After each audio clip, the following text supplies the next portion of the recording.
முட்டை போட்டு தக்காளி தொக்கு எப்படி செய்கிறதுன்னு பார்க்கலாமா வாங்க. ஒரு பாத்திரம் வச்சு அதில் வந்து அடி கனமான பாத்திரமா எடுத்துங்க. அதில் வந்து எண்ணெய் ஊற்றிக்கிட்டு எண்ணெய் சூடானதுக்கப்புறம் சோம்பு தாளிப்புக்கு வந்து சோம்பு சேருங்க.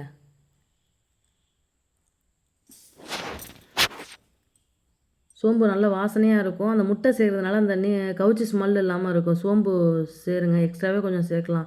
நுணுக்கி கொஞ்சம் போடுங்க கடைசியாக.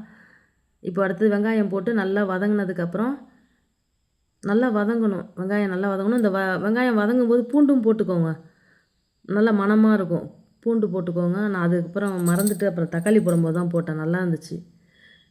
இது வந்து திப்பி திப்பியாக தான் இருக்கும். எடுத்து சாப்பிட்றதுக்கு நல்லாயிருக்கும். ட்ரை பண்ணி பாருங்கள். சப்பாத்திக்கு, சாப்பாட்டுக்கு, தோசைக்கு, இட்லிக்கெலாம் நல்லாயிருக்கும். நான் சாப்பாட்டுக்கு தான் இன்றைக்கி செஞ்சுருக்கேன். நல்லா இருந்துச்சு. நல்லா வெங்காயத்தை நல்லா வதக்கிட்டு கருவேப்பிலை போட்டு நல்லா வதக்கிடுங்க. நல்லா ப்ரௌனாக வதக்கிட்டு புகை வர மாதிரி சமைக்காதீங்க. அப்படியே கம்மியான தீயிலே வச்சு செய்யுங்க. நான் அதை கம்மியான தீயிலே தான் செய்கிறேன். தக்காளியும் நல்லா போட்டு வதக்குங்க. தக்காளி கூட உப்பு, மஞ்சள்தூள் போட்டுக்கோங்க. நல்லா வதக்குங்க. நான் நிறையா எண்ணெய்லாம் ஊற்றலை. மிதக்க அந்த மாதிரிலாம் எண்ணெய் ஊற்றலை நான் தண்ணியை தான் ஊற்றி வேக வைக்க போகிறேன். இது வந்து எங்கள் அம்மா வந்து எனக்கு சின்ன பிள்ளையா இருக்கும்போது இது மாதிரி செஞ்சு கொடுப்பாங்க. தக்காளியை நல்லா வதக்குங்க. உப்பு போட்டுக்கோங்க. நல்லா வதக்குங்க. நான் வந்து தண்ணி ஊற்றி வேக வைப்பேன் இல்லையா, அப்போ தான் நல்லா மசிச்சு விடுவோம் அந்த தக்காளியை. நல்லாயிருக்கும். திப்பி திப்பியாக இருந்தால் எடுத்து எதுவுமே அதில் எடுத்து வைக்க தேவையில்ல, அப்படியே சாப்பிட வேண்டியது தான். உப்பு, பூண்டு, வெங்காயம் போடும்போது போடுங்க. நான் மறந்துட்டேன். நான் இப்போ போடுறேன்.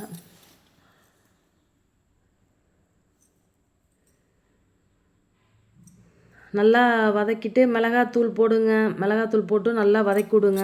எண்ணெய் பத்தலைன்னா உங்களுக்கு தேவைன்னா ஊற்றிக்கோங்க.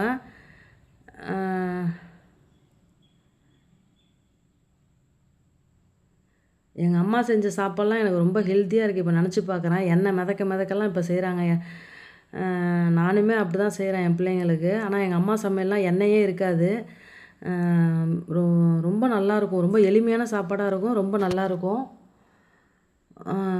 இப்போ லைட்டாக எண்ணெய் தெரியுது பாருங்கள். நல்லா இதை வந்து இப்போயே நீங்கள் உப்பு செக் பண்ணிக்கோங்க. அதுக்கப்புறம் முட்டை போட்டதுக்கப்புறம் உப்பு செக் பண்ணிங்கன்னா அப்புறம் முட்டை கலக்கி மாதிரி ஆகிடும். அதனால் இப்போயே செக் பண்ணிக்கோங்க. செக் பண்ணிவிட்டு வாயில் ஊற்றி பாருங்கள். உப்பு கரெக்டாக இருக்குது அப்படின்னா, பத்தலைன்னா போட்டுங்க. போட்டு நல்லா முட்டை ஊற்றுறதுக்கு முன்னாடி நீங்கள் உப்பு ஒரு தடவை செக் பண்ணிவிடுங்க. அப்புறம் மூடி வச்சு நல்லா வேக விட்டு அந்த தண்ணிலாம் சுண்டிடுச்சு பார்த்தீங்களா. நான் நல்லா தக்காளியெல்லாம் நல்லா மசிச்சு விட்டேன். கரண்டியாலேயே தக்காளியை மசிச்சு விட்டேன் நான். எண்ணெய் நிறையா ஊற்றி நான் வதக்கலை. எங்கள் அம்மா ஸ்டைல் இது ரொம்ப எளிமையாக இருக்கும். இது வந்து முட்டை போடுறதுக்கு முன்னாடி இந்த சோம்பை கொஞ்சம் இடித்து போடுங்க. நீங்கள் என்ன வச்சுருக்கீங்களோ அந்த அம்மியாக இருந்தால் அம்மியில் நுணுக்கி போடுங்க. கவுச்சி இல்லாமல் இருக்கும். நான் வந்து தனித்தனியாக முட்டையை வந்து ஊற்றி வச்சுக்கிட்டேன். அந்த 3 இடத்துல அப்படியே போட்டுங்க. 3 முட்டையை போட்டுக்கிட்டேன் நான். உங்களுக்கு தண்ணியாக வேணுன்னா தண்ணி கொஞ்சம் கூட்டிக்கோங்க. தண்ணி வேணான்னா இன்னும் திக்காக கூட நீங்கள் செய்யலாம். சப்பாத்திக்கெலாம் இன்னும் திக்காக கூட செய்யலாம். நான் சாப்பாட்டில் தான் போட்டு சாப்பிட போகிறேன். அதனால் கொஞ்சம் நான் ஊற்றி சாப்பிட்ற மாதிரி தான் இருக்குது. இது ரொம்ப நல்லாயிருக்கும். இதுவே வந்து சுண்டிடும். அந்த முட்டை வெந்துருச்சுன்னா சுண்டிடும். அந்த தக்காளியில் உள்ள தண்ணியெல்லாம் கிரேவி கொஞ்சம் சுண்டி வந்துடும்.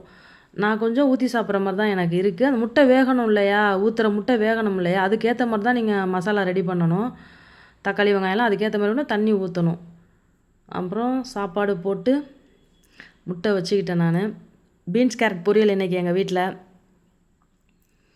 ரொம்ப அருமையாக இருந்துச்சுங்க. அம்மா தான்